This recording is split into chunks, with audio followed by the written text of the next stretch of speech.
Good afternoon, everyone. My name is Linda Muskoski, and I'm from the National Student Attendance, Engagement, and Success Center. Welcome to today's webinar on early warning systems with a focus on what we know about effective behavior strategies. This session will be recorded. First of all, I would like to share some details on today's event. It's going to last for approximately 60 minutes, and there will be time for questions. Our presenter today is Johan Lillengren from the National Student Attendance, Engagement, and Success Center. Johan leads early warning system work as part of the Talent Development Secondary project at the Everyone Graduates Center at Johns Hopkins University. There will be an opportunity to ask questions via the chat function. Please feel free to log your questions as the presenters are talking, and we'll leave some time at the end for Johan to answer them. If we don't have enough time to get through all the questions, we will be sure to reply to all participants by email over the next 5 to 7 days. We encourage you to also share comments. There will be a brief survey at the end, which I would ask you to take, and this will help to inform future seminars. Today's webinar is one of a number being offered by the Technical Assistance Center during 2017. The center is new and funded by the Department of Education, specifically the Office of Safe and Healthy Students. Our website is currently being developed, and we hope to have it up and running by early next month. Before I hand this over to Johan, I wanted to share with you the mission of our National Center. The mission of our National Center is to disseminate evidence-based practices and build and facilitate communities of practice to help students attend every day, be engaged in school, and succeed academically so that they graduate high school prepared for college, career, and civic life. And with that, we'll turn it over to Johan.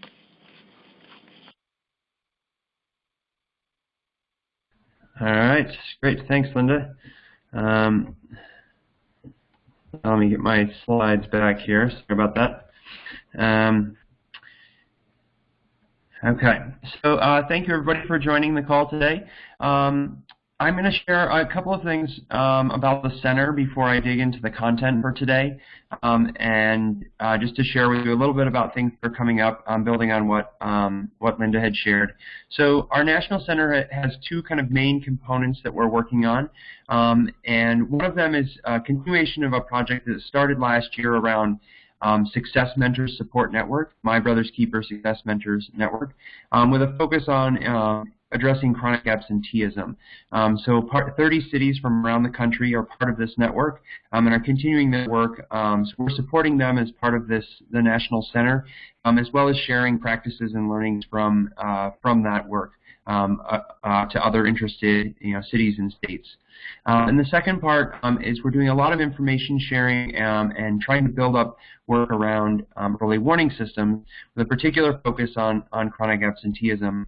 And this is generally focused on schools and districts with SIG eligible or priority schools.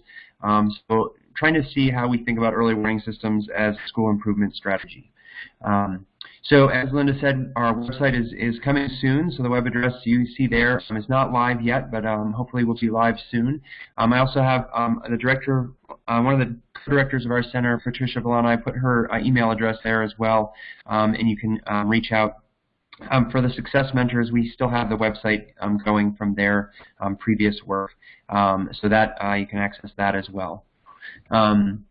And then just a couple of things that are coming up. So we're doing almost a webinar every week to share information about early warning systems and about Success Mentors.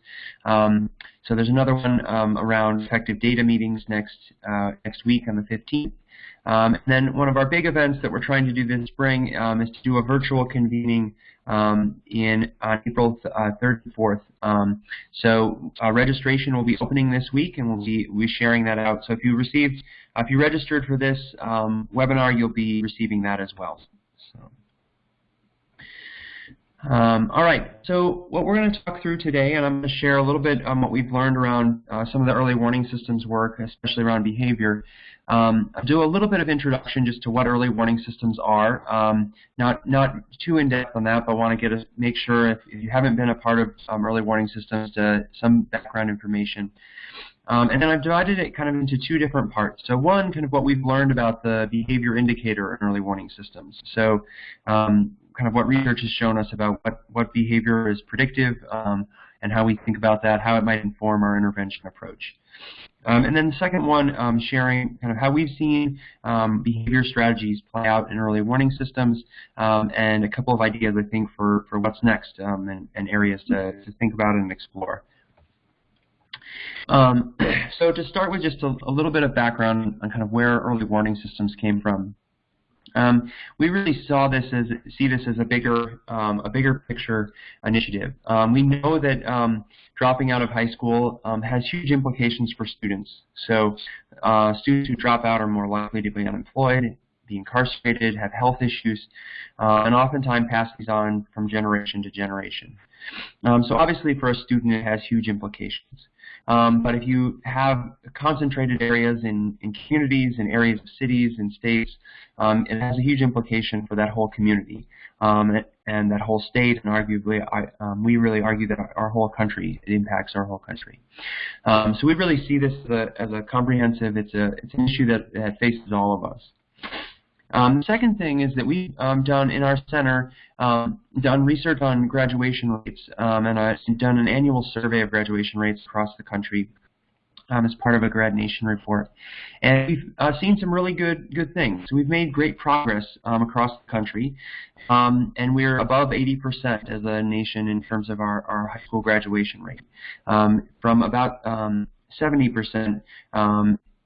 Just over, I believe, just over 12 years ago was the first one that we did of this. So, so great progress in that time period. But we also see that there's much improvement to be made. So there's still a lot of students who are not graduating, and we also see inconsistencies. So I put up this map just to show, we see differences between states. So the different colors, there are some states that have higher graduation rates than others. If you were to break down within a state, you would see different areas of that state has differences. And we're also seeing differences with different populations of students. So we still have low-income students graduating at much lower rates than non-low-income students. We still have students with special education designations graduating at much lower rates. So we know that we need to address some of the inconsistencies and where there's variation, as well as we all need to be pushing further to improve that high school graduation rate. So early warning systems are really aimed at trying to address exactly this.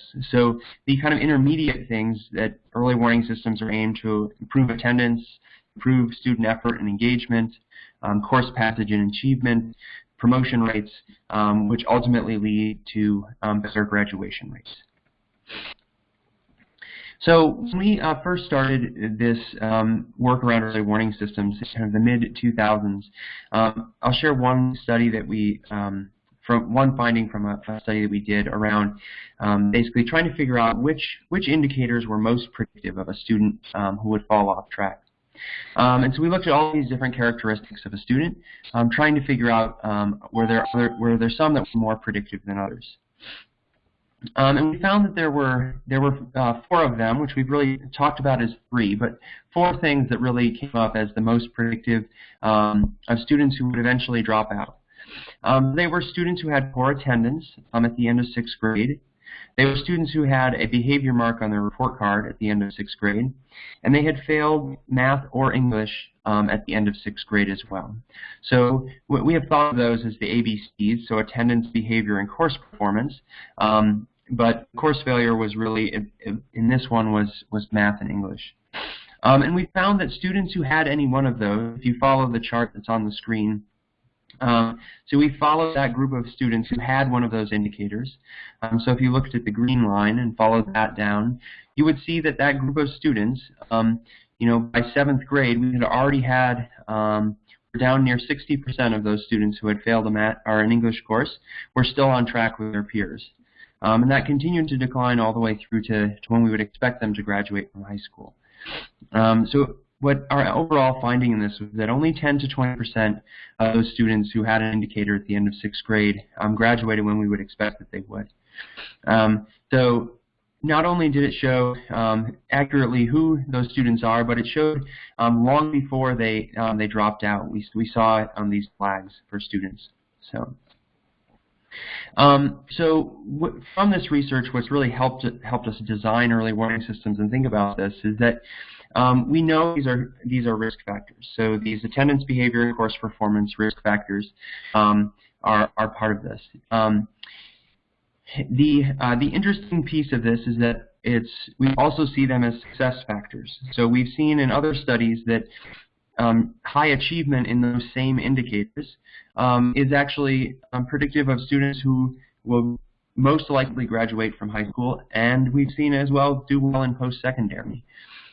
So it's really, we think, has shown that it's not just about not getting the off-track indicators. So for grades, it's not about just not failing, but how do we get students to a level where they can achieve at A and B levels?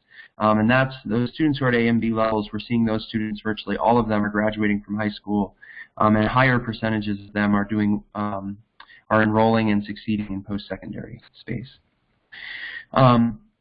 A couple of other things from the research. So the second one is really that we see that this is good news in that students are actually resilient, and many of them are signaling long before they're dropping out. So on the chart that I shared, many students were waving or showing some flag, oftentimes 2 to 3 years before they completely disengaged from school. So which may really gives us an opportunity to intervene or to try to help change that. So students are still coming back even though they have a flag, even though they're struggling, gives us a chance to try to intervene and try to support that student. We also saw that students usually start with an indicator and then develop more over time, so that they are kind of typical student that we're thinking of with early warning systems is red flag and everything and everyone is worried about was actually fairly uncommon in the 6th grade. It became more and more common as we went through time. And as students, when they weren't able, something wasn't addressed, they compiled more indicators. And then lastly, just acknowledging that there are a variety of reasons, both inside and outside school, that contribute to students exhibiting indicators. And that's part of our work in early warning systems is how do we figure out what is pushing or pulling on that student that can help us address what's happening. So the last overview slide is really pulls this together of how we've thought about early warning systems.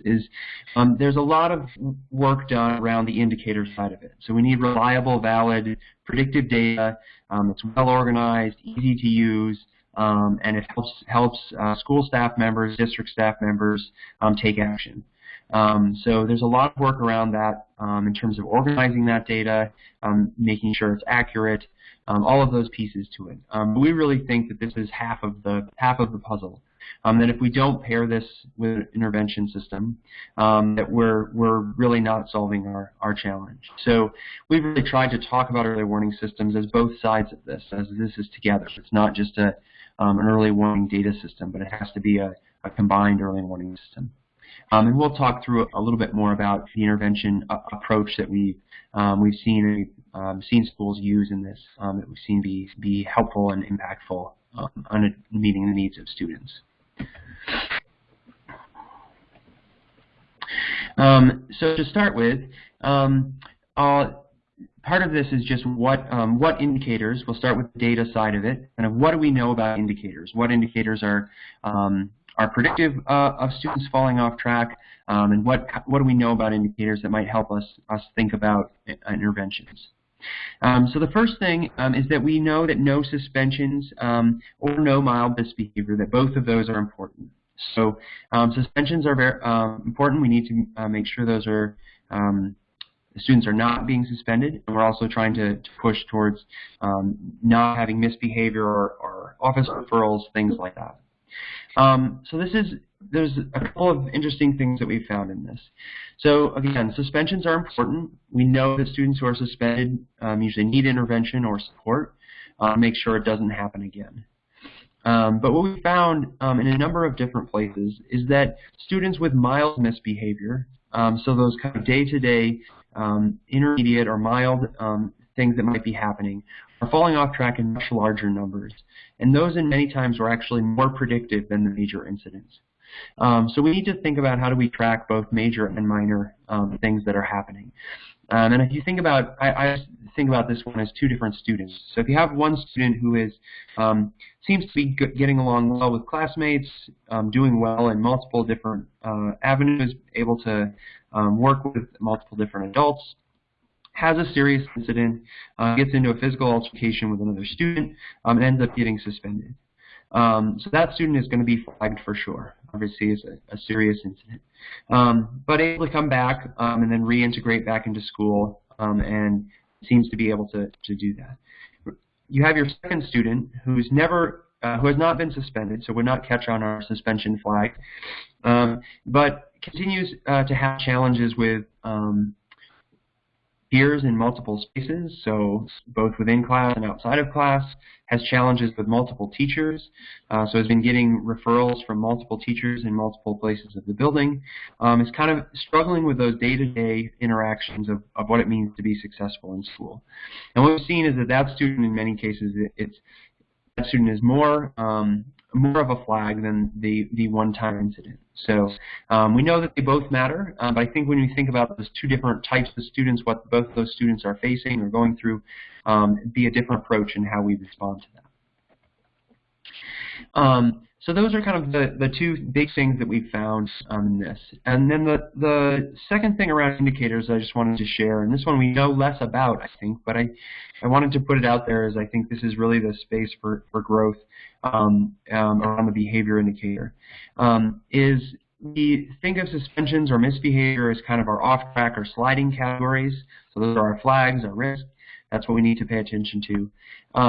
But we can't just assume that the absence of that is good.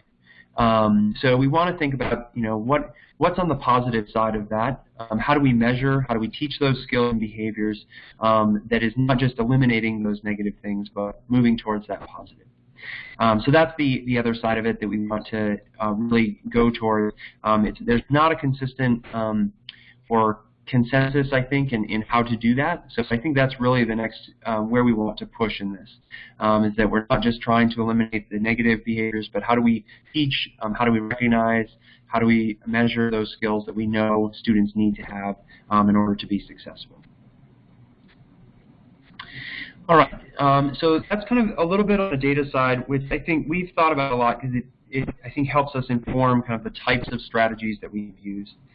So I'm going to walk through a couple of different things around interventions, talking about what we've seen, the overview idea, as well as a couple of samples from different schools that we have worked with.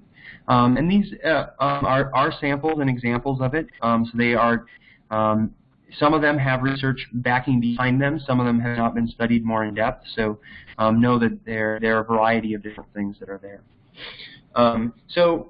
We have thought about early warning systems as having a multi-tiered system of supports or a multi-tiered intervention system. So if you have worked with a response to intervention system in your school or district, or positive behavior supports, comes from the same research approach, same backing around how to set up this multi-tiered system. So the first is that you need a whole school or grade level evidence-based approach to prevention. How do you create that strong framework so that students, and we really say it across attendance, behavior, and course performance, but we're preparing as many students as possible through that foundational work. We know that some students might not respond to that or might be impacted by outside things. So how do we have targeted problem solving and moderate intensity supports when prevention is not working? So small group or targeted is kind of our level 2 or tier 2. And then our individual intensives, so for students who are not responding to any of the others or having particular circumstances that for high intensity supports or high intensity needs for students. So I'll walk through just each one of them. So whole school or level 1, for behavior, we really think about this in a couple of ways. So how do we keep all students engaged, and how do we create this safe, supportive, welcoming environment that really strengthens relationships between students, teachers, staff. How do we build that environment? So a lot of this is framed around that. How do you create that climate? How do you create that environment around behavior? So many, if you're familiar with positive behavior supports or you have that, many of those approaches do a focus around this. How do you help students attend, behave, and try the school-wide strategies that are a part of that work. And then the last one I would say is that we also want efforts to build social emotional skills as part of that. If that's kind of what are those social emotional skills that help students really move forward as well. So a couple of examples that I'll share around this Tier 1 approach. So the first one, this is an example from a school that's involved in a PBIS initiative. So that's trying to say kind of what are the common things that we all believe in as students as part of this school, as adults in part of this school. So they have theirs was around pride, so P-R-I-D-E, and they have one for each of them. So there's personal responsibility, there's respect, individual readiness, demonstrated learning, effective behaviors. So they had mapped out, and I just shared a snapshot of part of what they did. This is from a school in South Carolina, about what that looks like or in different places in the buildings.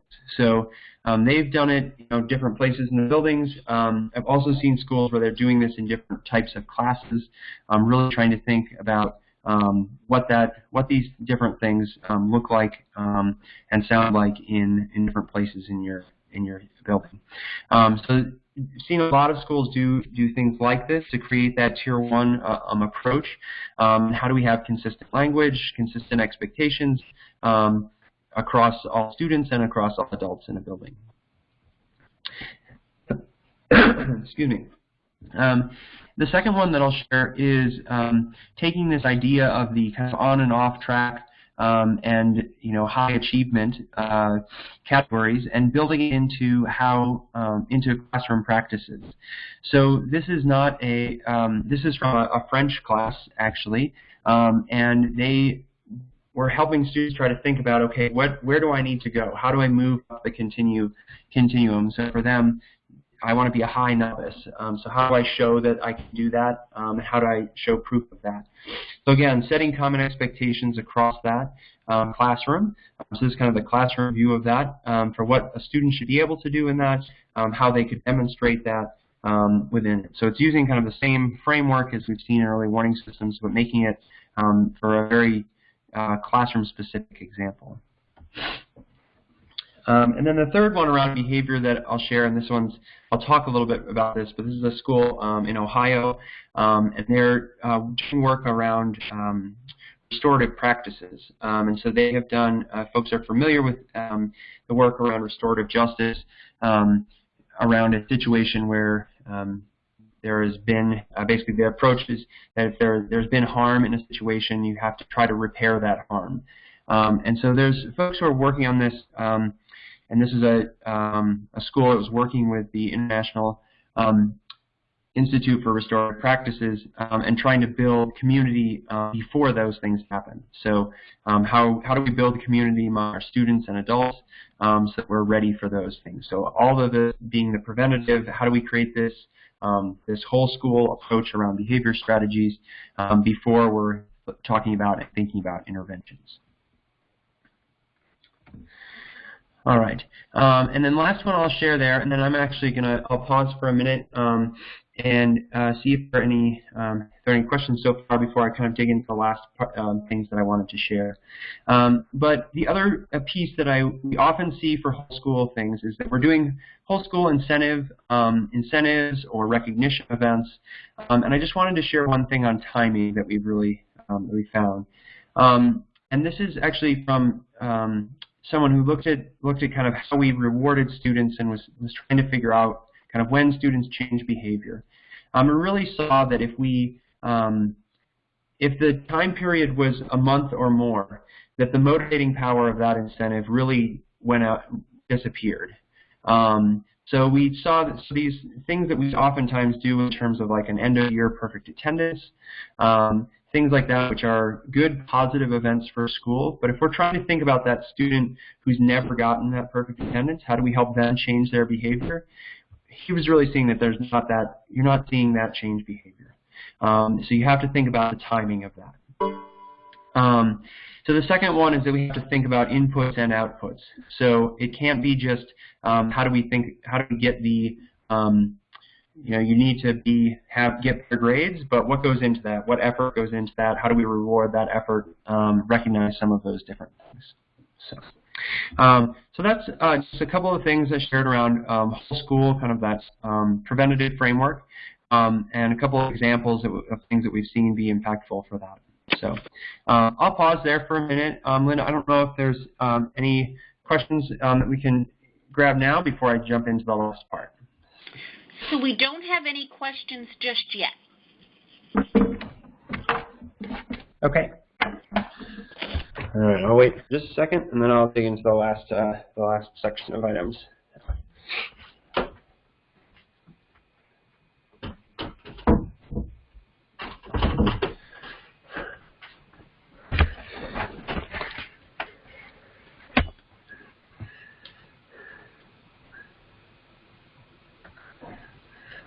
Alrighty.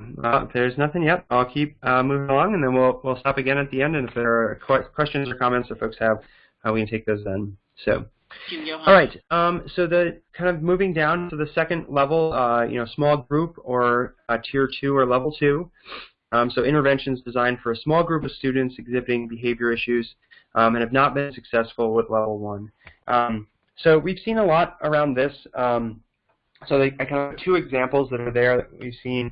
We've seen a lot of things that are around the second example, kind of these lunch group or small group discussions, especially in the middle and upper grades and high school grades, seeing those having impact on how we can engage students in conversations and be able to talk about some of these challenges or issues that they're facing.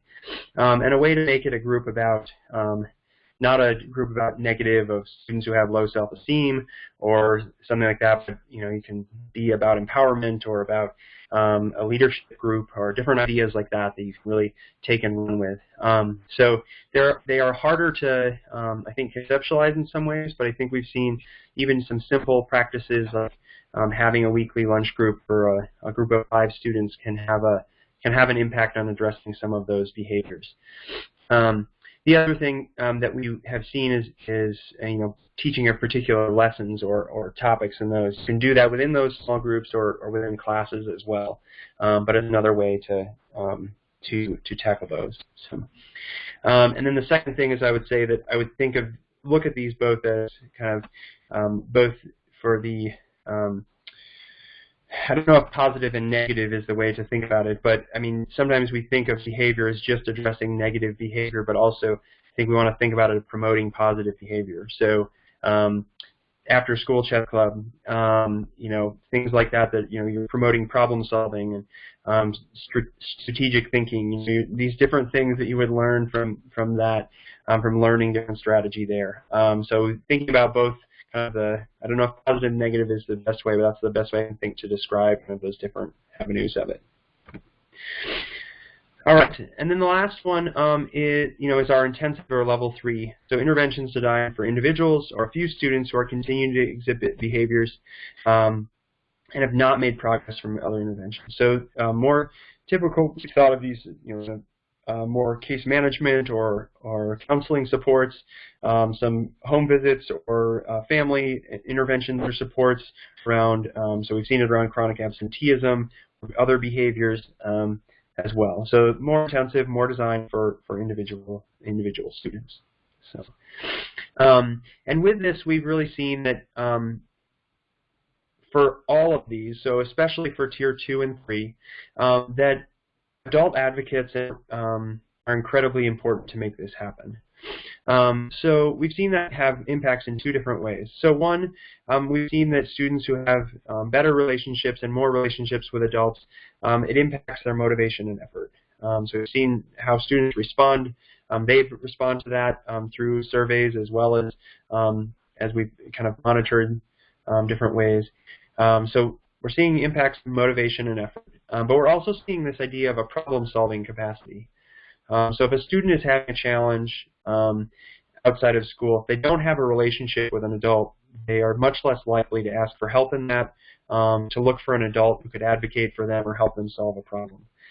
So we really thought of that, to help solve, especially for Tier 2 and 3 interventions, adult advocates and student relationships are incredibly important, and they impact both sides of this, the motivation and effort as well as this problem-solving idea. So I'll share one example of this, and this is actually the Success Mentors that I mentioned earlier. It's built off of a program out of New York City, and now done in a number of different places around the country. And this one was specifically looking at behavior around attendance, and so, but they really have embraced this idea of adult advocates. So they trained these Success Mentors to work directly with students. And they were advisors, motivators, connectors. They all, they provided a variety of supports to students, but they met with those students 3 times a week. And the interesting thing is that they were a variety of different people. So sometimes those Success Mentors were school staff members. Sometimes they were a university student or a AmeriCorps member, so someone outside of the school or another nonprofit. And sometimes they were peers in 11th or 12th grade. So we're seeing that, and they saw impact when they looked at studying this. They saw impact on students' behaviors around attendance in all of those situations. So you really actually have a fair number of folks that can help be those adult advocates, can connect to those. So that's an example of one that we've used. This one's particularly around that around attendance behaviors. But the use of adult advocates. And I will share two kind of ideas around or places to look for if you're looking for additional strategies for behavior. So one is the What Works Clearinghouse, which looks at research on effective behavior strategy. One is that is run by the U.S. Department of Ed. So and has good background and evidence on what has evidence of impact around behavior and other items as well. And the other one I put up is from the Middle School Matters Institute, which has a research platform about what research shows in terms of what matters for strategies to impact students. So there's a section there on dropout prevention, student engagement, that has a number of different behavior strategies as a part of that. So I share those different things. I think that's a starting point for those. I mean, I think for a lot of this, what we've really thought about for behavior strategies is that it really matters. You need to adjust and adapt for your students. So as you're thinking about those Tier 1, 2, and 3 interventions, they're going to need to look different in different schools and different districts to meet the needs of your students. So some of that is adjusting within the context of your system. All right, and then Lynn, I thought that I saw a couple of questions pop up. This is my one final thing on this, but maybe if there are questions on what we've gone through so far, I can try to do those now and then share this one last item. We do have one question from Mercy, and she would like to know, is it possible to get more information about the South Carolina Pride intervention that you talked about? Sure. So there's a couple of things that could. So we'll send out a recording from today. I'm trying to think of the best place to start with on that. There are a couple of centers, and I will look this up, and we can send it out with the notes on it. They have built it off of. There's a couple of national centers around positive behavior intervention supports, PBIS. So I think that's where they kind of built that framework from, and so we can send where they have that. And if you're particularly interested, you could you can reach out to us through our contact info, and we could connect you to that school if you're interested in just talking to them about it. That's but I don't have their full approach of our materials for that. So. Um,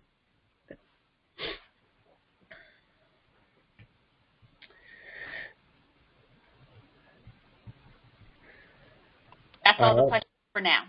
Okay, sounds good. So the last thing I wanted to leave folks with is that, we have a couple of things about kind of how we move behavior initiatives and interventions to the next level. So I think first off is just an acknowledgement that we are learning more about how external risk factors impact student behaviors, so academic and social behaviors. So we have seen that exposure to violence, residential instability, hunger, other things, things of stress that can cause stress in an individual can make it harder for students to concentrate, to focus, to be able to, put forth the attention that we know they need when they're at school. So it obviously has an impact on that. So we've learned something, I think, around that of kind of how those impact behaviors of students. So we can acknowledge and figure out how do we respond to that. So that's the first one.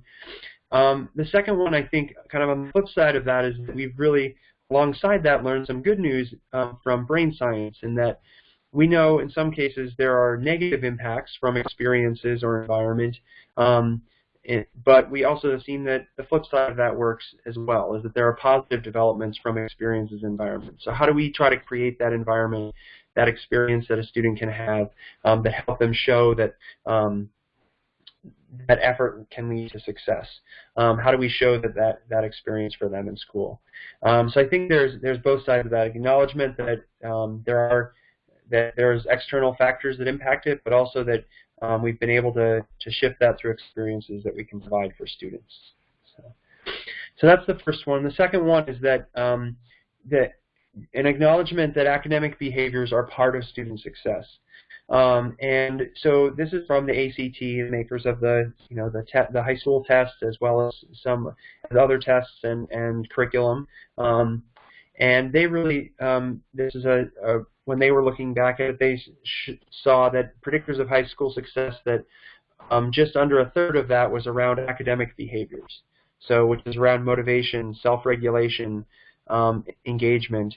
So an acknowledgement that high school success is not just what you're able to score on that test, but that academic behaviors is a part of that. So how do we teach and think about that?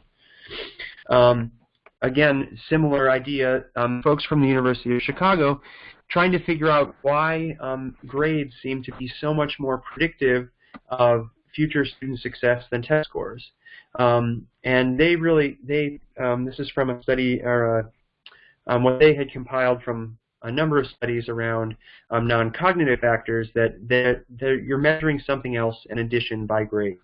There are some non-cognitive factors that are not measured in other things that are important for student success, and that are measured in many cases by grades. So for them, they had 5 different non-cognitive factors that went into this. So academic mindsets, perseverance, social skills, learning strategies, academic behaviors, academic performance. So really, how do we think about all of these as behaviors? And these are behaviors that, this is kind of our what's next. How do we push towards this higher level of behavior with students? And so I think that's something we really want to think about. How do we not just, again, as I started with earlier, how do we not just have this be about getting rid of behaviors that we don't want, but how do we teach those behaviors that we know students need?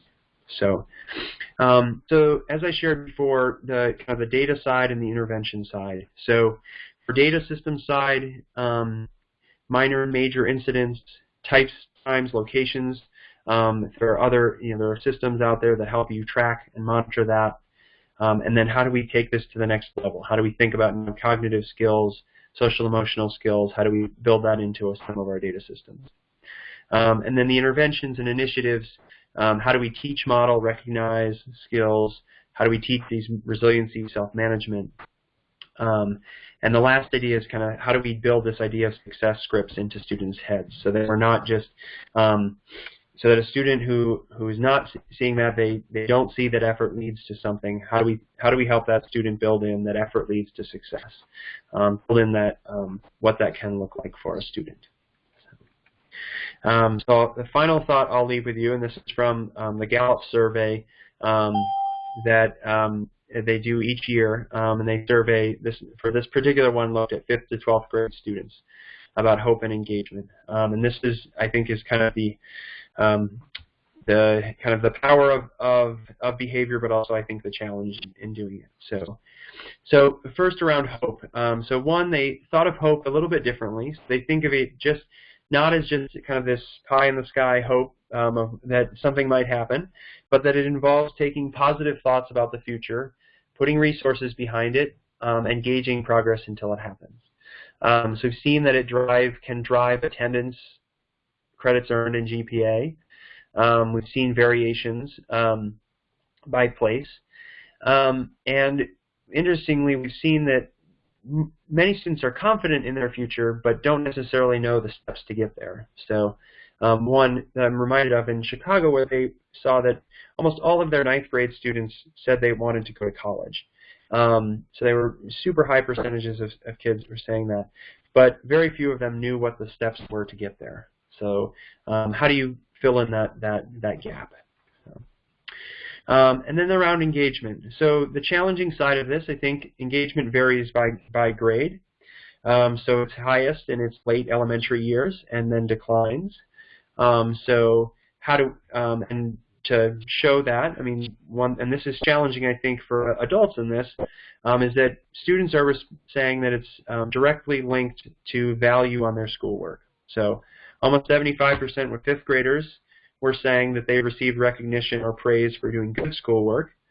That dropped to 31% of 9th graders. So a huge variation. So students are responding for when their perceptions about, do people care about good schoolwork? We also saw declines about my teachers making me feel that schoolwork is important from 5th to 8th grade. So we're seeing that students are responding to teachers. So in this case, they're responding when they're not feeling like there's value in that. So in some cases, disengagement. However, I think the one that's really kind of the final one that I'll leave you with is that when students strongly agree that their school was committed to building their strengths and that they have a teacher who makes them excited about the future, they are almost 30 times as likely to be engaged learners. So we see that we have to think about how we impact this as adults, especially when we might have a negative, but we also know that when we get this right and make that connection, that we have an enormous potential to engage students in this. So I think this, how do we oftentimes have traditionally thought of behavior as this kind of misbehavior or not misbehaving. I think we're really trying to push and think about how do we think about this in terms of skills. What are the skills that we want? How do we engage students in this, and really push that envelope? So that's, I think, the main items that we wanted to share. I think I'll just come back to what I started with, is that around early warning systems, we think about this both as two-sided. So there's a lot of things around behavior of how do we track this, how do we monitor it, how do we measure it, an incredibly important side of it, but we need to pair it with the intervention, prevention strategy side of it as well in order to really make an impact with students. All right, so I think that's there. I'll pass it back to Linda. Okay, so we'll open it up for any questions or comments.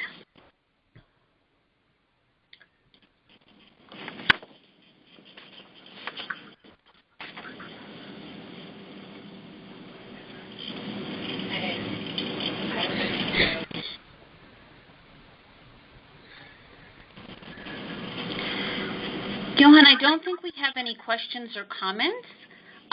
We would like to thank everyone very much for attending today, and we hope that you found it helpful and informative. We especially want to thank Johan for the time and energy that he placed in creating the webinar.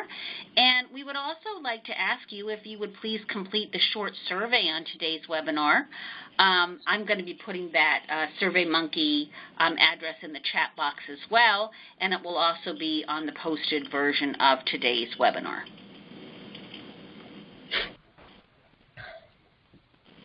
Thank you so much.